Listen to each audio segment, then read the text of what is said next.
Assalamualaikum warahmatullahi wabarakatuh. Kembali lagi di Ruang Taktik Podcast, channel analitik taktik pertama di Indonesia. Bung Rimo dan Mas Faiz. Kali ini kita akan membahas preview antara big match nih. Big match ya? Iyalah, MU still the big team bro in the world. Tapi kan ada the bigger club in Manchester. No, Manchester is red. Blue is just film. Jadi kali ini kita akan bahas Blue London ya. Blue London. Apa sih? London Blue versus the blue flag flying high. KBTTVAV. Jadi Chelsea melawan Manchester United, Mas Faiz, dengan kondisi Manchester United yang saat ini sedang mengalami perubahan besar setelah kepergian Ten Hag beberapa hari yang lalu. Enggak perubahan besar. Mungkin aku highlight karena yang dibuang cuman Erik Ten Hag, tapi tim kepelatihannya tetap. Loh, siapa tahu bro, dia juga memang ini ya ulernya melawan tim yang awal musim selalu dicap salah satu tim yang akan gagal musim ini karena bursa transfer dianggap cukup serampangan. Habis itu kalau latihan tuh memesnya tuh dia seperti bubaran pabrik rokok karena saking banyak. Itu gosipnya Mas Faiz, rompinya tuh sampai kehabisan mereka karena enggak pokoknya udah cukup nih. Iya, kelihatan kan waktu di fitness atau di itu alatnya kurang. Wah, itu ramai banget tuh. Iya, udah kayak ini kayak member gym di dekat kampus. Jadi kayak gantian gitu satu deh. Dari segi permainan tapi di luar dugaan Mas. Aku juga kaget loh. Chelsea bisa secara gameplay juga mainnya bagus. Dan peringkat 3 sekarang Mas. Terus 3 ya? Iya, 5. Oh 5. Arsenal kan ya kemarin. Tidak melihat data saudara-saudara. Bagaimana ini? Sudah buat kecilan. Aduh. Jadi ternyata Enzo Maresca Mas Faiz bisa mengkoordinir pemainnya menjadi blend dan terus masuknya Sterling tuh aku kira kayak ya udah pelengkap, ternyata bisa jadi super sub di saat dibutuhkan segala macam. Iya, tapi belum sih kalau Sterling. Sancho juga ternyata bisa fit in, Neto yang Madueke. Sterling maksudnya? Sterling kan di Arsenal. Masih Sterling. Keluarnya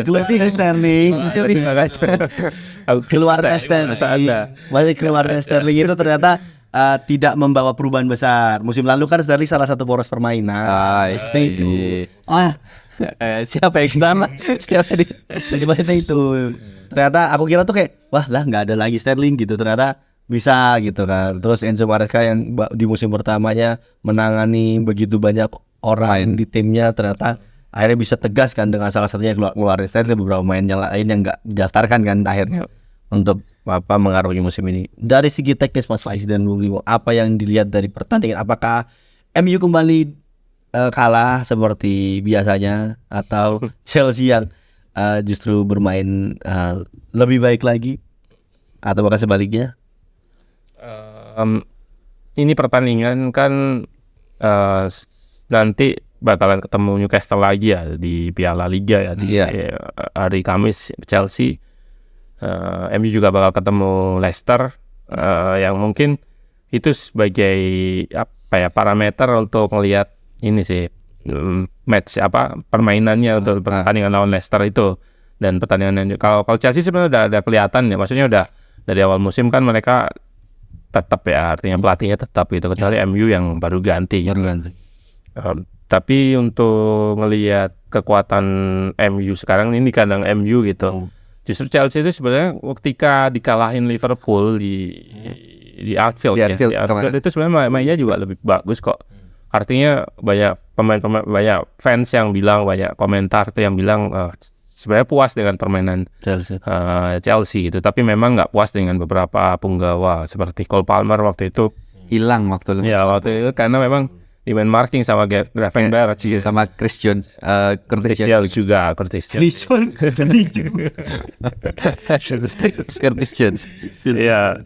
Ya, itu yang mungkin ya bisa jadi itu jadi inputan buat MU untuk melakukan treatment yang iya, sama, benar, treatment benar. yang sama untuk pemain itu, karena di waktu lawan Newcastle Cole Palmer pemain yang stand out gitu. Ya. Selain lewat golnya, dia juga kirim umpan yang di awal gol pertama itu dia yang ngawalin counter attack-nya. Meskipun di situ ada Pedro Neto. Jadi menurutku MU kalau mau lawan Chelsea, karena dia nggak punya pressing sebaik Iya, Liverpool. Liverpool gitu. Tapi dia bisa mengambil ini yang sama dengan Liverpool, pendekatan yang sama, yaitu ya udah biarin Chelsea yang pegang possession. Jadi mereka ngandalin counter attack, main direct kayak gitu. Kayak gol punya mau masalah kan direct banget. Direct banget masuk. Supaya justru MU sebenarnya kalau mau main seperti itu dan nggak ngeladenin pressing, kemungkinan lebih kuat lah. Tapi nggak tahu kan transisinya kayak gimana di awal musim ini. Baru kan. Iya, di awal musim tuh udah kelihatan jelek banget sih, jelek banget. Tapi kalau aku rasa gini aja sih, mungkin lebih unggul Chelsea lah, lebih unggul Chelsea.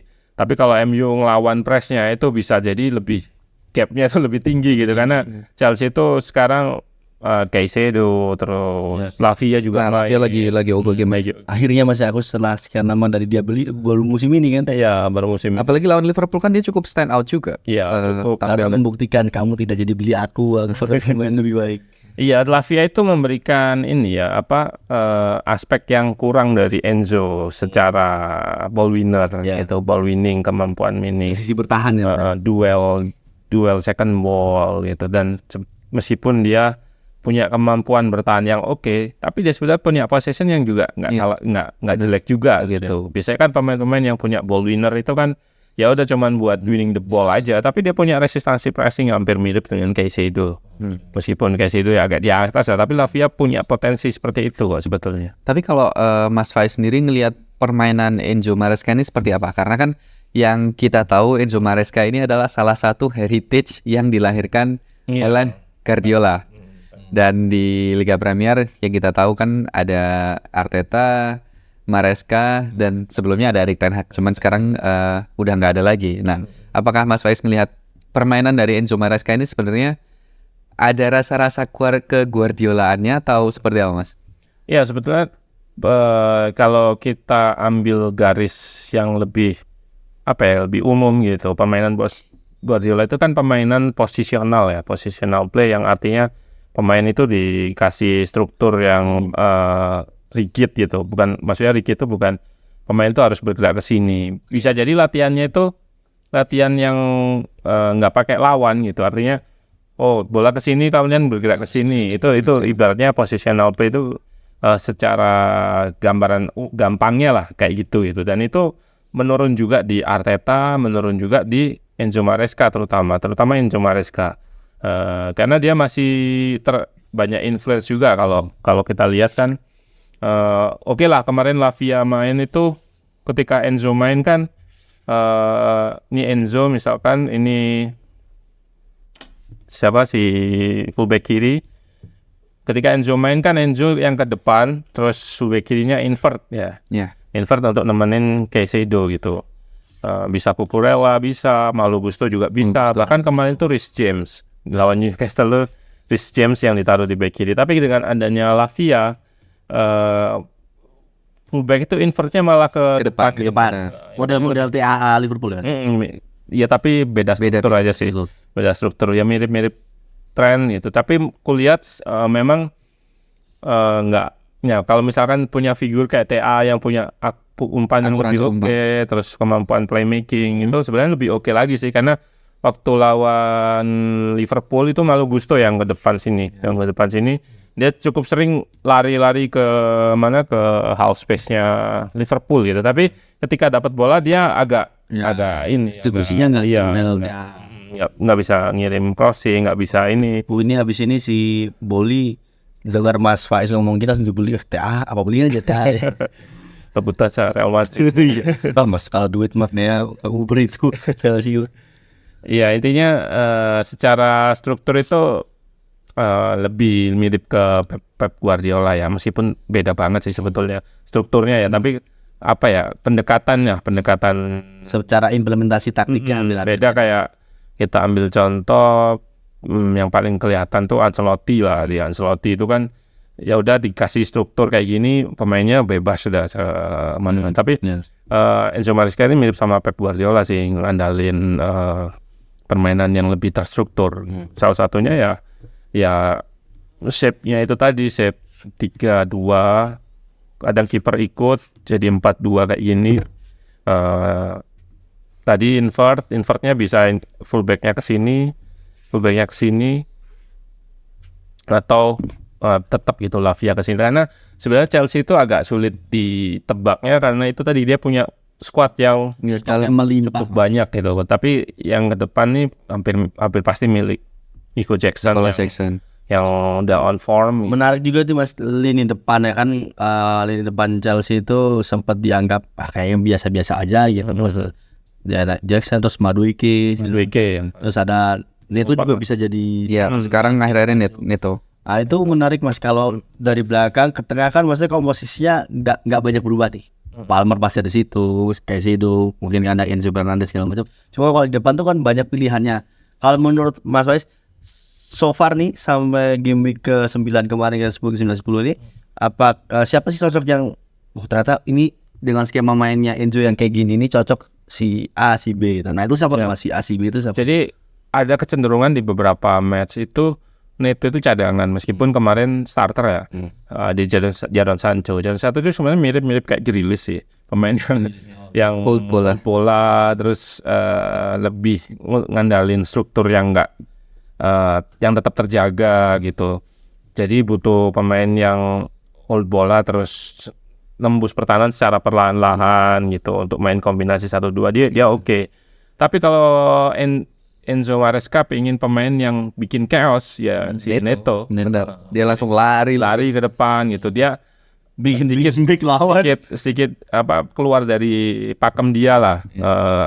Aku butuh kreativitas nih, aku butuh kejut lah. Mirip seperti ini Mas ya, Doku di Manchester City kan. Secara ini memang sama. Secara garis besar tuh hampir mirip semua Arteta. MU tuh juga punya loh. Anthony masuk semua dunia. Iya, tadi berantakan. Kalau ngelihat MU sih, maksudnya lawannya mungkin menarik ya Sancho sih, menarik ya karena dari aspek. Tapi di klausulnya boleh main lagi. Ada kan gitu. Oh iya bisa sih. Nggak tahu bisa main atau enggak kan, ada yang nggak boleh ya, enggak. Tapi itu cukup menarik juga apa yang disampaikan Mas Faiz tadi, dan aku juga baru nggak. Kirain sampein Anthony. Enggak, ternyata emang Arteta, Enzo Maresca sama Pep Guardiola itu hampir mirip Mas ya depannya. Iya. Depannya kalau di siapa namanya di City ada Nicolas Jackson di Chelsea, di Arsenal enggak. Havertz lebih nurun ya. Tapi di sisi kirinya ada Doku. Bukan si Martinelli kan sama, dia harus ke depan gitu, sama Neto. Back kalau Arteta tuh lebih mirip komposisinya lebih di backnya. Jadi milih Pepnya lebih ke backnya. Ya si Guardiola tuh kan bukan full back kayak center back. Ya, kan. Ben White kan kayak gitu juga. Iya betul. Ben White kan center back juga. Tapi digeser ke kanan. Timber. Timber. Mirip kayak gitu sih. Pep itu lebih. Idenya sama, benar. Sama. Berarti Mas, yang sosoknya cocok tuh berarti emang Nicolas Jackson atau Madueke kalau Mas. Mana sih? Kalau striker Kuku. Oh yang Kuku. Kayaknya sih tetap ini si Jackson sih, karena Kuku juga belum ya dan dia selalu jadi super sub kan. Super sub. Di lawan Newcastle juga dia dimasukin di menit. Jackson tuh Inggris ya dia. Bukan dong. Bukan. Jackson tuh Gading. Ya aku kira tuh kayaknya punya saing ini Harry Kane, bukan enggak. Ya sih, sekarang udah oke sih Mas. Padahal awal musim kan enggak udah kayak layangan ini Mas. Kalau aku ngeliat musim awalnya Nicolas Jackson pun bukan enggak bagus. Dia masih oke, masih cetak gol. Ininya the next year. Ya, nah itu balik lagi media dan ekspektasi kita yang terlalu tinggi. Tapi badannya kurang gede dikit bagus tuh wasingnya ya. Dia kurang kempal. Iya, intinya lebih bagus dari Højlund lah. Nah, kalau itu semua kepastian. Bahkan enggak lebih bagus apa? Bahkan lebih bagus daripada Zexi. Iya dong, pastilah. Højlund tipikalnya beda sih. Højlund jadi ingetin lagi. Nicolas Jackson ternyata Senegal. Gading. Yang pasti di Afrika. Senegal. bukan Eropa. yang kelihatan. pasti. Karena yang aku tahu dia main Wan Bisaka Inggris. bukan, dia main di Piala Afrika waktu itu. Dia main di Itu bisa Cia- dijelasin sendiri. emang iya. Oke, berarti Nicolas Jackson ada apa selain dia tuh ada siapa yang kungfu ya? Oke Mas, sekarang geser dikit Mas. Ke merah. Kalau merah putih hitam ya.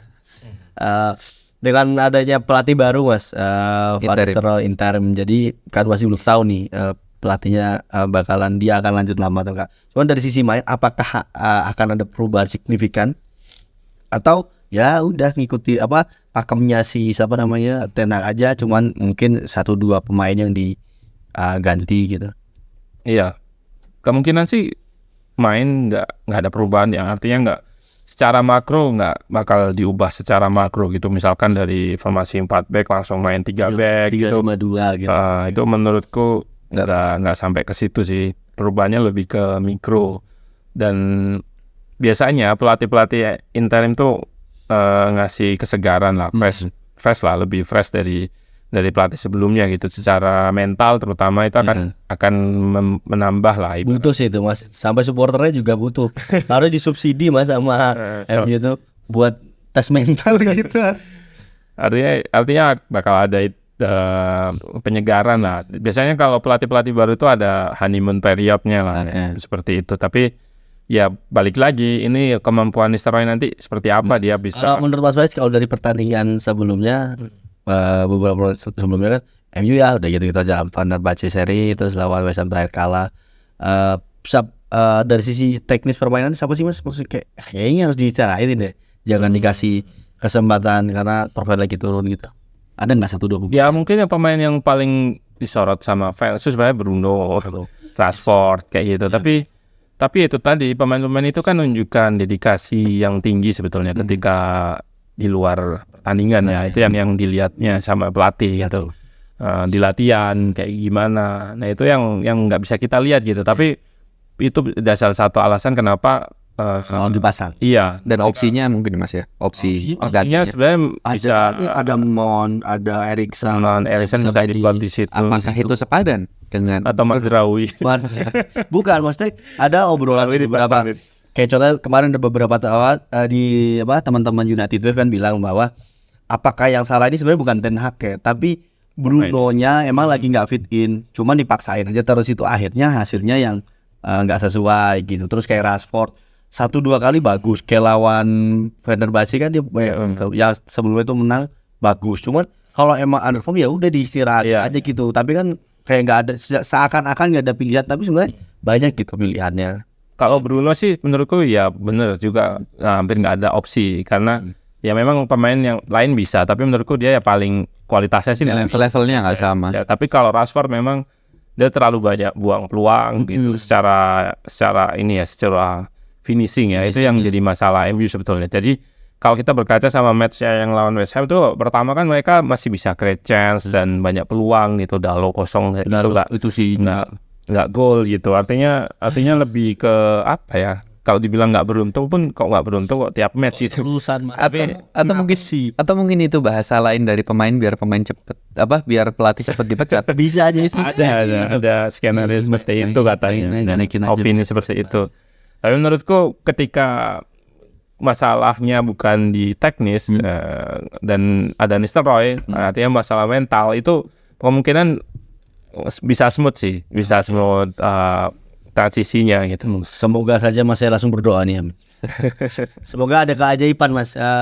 Tapi semoga juga nasibnya Nistelrooy ini nggak, kisahnya bukan langsung kisahnya tuh nggak kayak Solskjaer ya, yang manis pas di kontrak ya kepet juga ampas juga. Ya Masih belum pembuktian sih sebetulnya. Semoga bisa jauh lebih baik. Menarik menunggu hasil antara pertandingan big match Chelsea dan Manchester United. MU main kandang ya? Iya, di kandang. Main di Old Trafford. Akankah Chelsea membuat kejutan yang di mana kekalahan itu bukan lagi kejutan untuk MU, udah menjadi rutinitas kita sebagai fans MU. Teman-teman boleh, kita kayaknya nggak usah kasih skor aja ya. Udah. Yang penting kalau dari prediksi itu lebih ke teknis. Jadi dari sisi Chelsea ini ada kekuatan yang udah Mas Faiz jabarin tadi. Terus kalau dari sisi MU-nya emang ya ada beberapa komponen yang menjadi titik lemah tapi harusnya bisa dibenerin. Ya ada kesempatan lah, ya. ada kesempatan. Apalagi main kandang segala macam. Oke, Bung Rim ada yang mau ditambahin? Sepertinya Chelsea akan berbicara banyak di Old Trafford. Ya pasti. Ya dia kalau masyarakat kalah seperti banyak itu. protes bisa emang. Oke, Mas Faiz ada yang mau tambahin? Ya secara di atas kertas pasti Chelsea lebih diunggulkan dengan kondisi MU seperti ini. Tapi seperti catatanku tadi, kalau MU main ngandelin pressingnya, kena nggak usah main defense counter aja lah, ibaratnya kayak gitu. Meskipun di kandang atau lebih bermain menunggu itu lebih bijak sih kalau menurut saya. Lebih bijak. Iya, karena memang pressingnya MU itu kan kemarin sama Arne Slot sendiri udah dijabarin gitu. Bahkan sekelas Arne Slot tuh bisa analisis MU ini ada kelemahan di pressingnya gitu. Itu yang jadi masalah. Oke, teman-teman, terima kasih sudah menonton podcast ini. Jangan lupa saksikan big match antara MU dan Chelsea. Kita buktikan akan setan merah membunuh singa biru di Old Trafford. Terima kasih sudah menonton. Jangan lupa share, komen, like, dan subscribe. Karena itu yang lebih penting ya. Subscribe yang banyak. Terus juga ikutin semua konten Ruang Taktik di X, Instagram, dan YouTube. Karena bukan hanya konten podcast aja, karena banyak lagi konten yang dibuat. Sama ini, teman, jangan lupa juga di YouTube ada juga Ruang Taktik FC. Ya. Jadi teman-teman bisa cek juga, karena Mas Faiz dan tim Ruang Taktik akan aktif di 2 channel, Ruang Taktik dan Ruang Taktik FC. Tapi untuk Ruang Taktik FC lebih banyak nanya pertandingan timnas tuh di Ruang Taktik FC. Jangan sampai lupa. Sepertinya pun podcast kita yang bahas timnas akan diposting sana, tapi masih belum tahu nih akan tayangnya. Udahlah. Udah tayang. Oh iya. Biar nggak tahu deh. Oh ya, ini udah tayang ya harusnya. Oke, terima kasih teman-teman. Sampai berjumpa di podcast selanjutnya. Wassalamualaikum warahmatullahi wabarakatuh.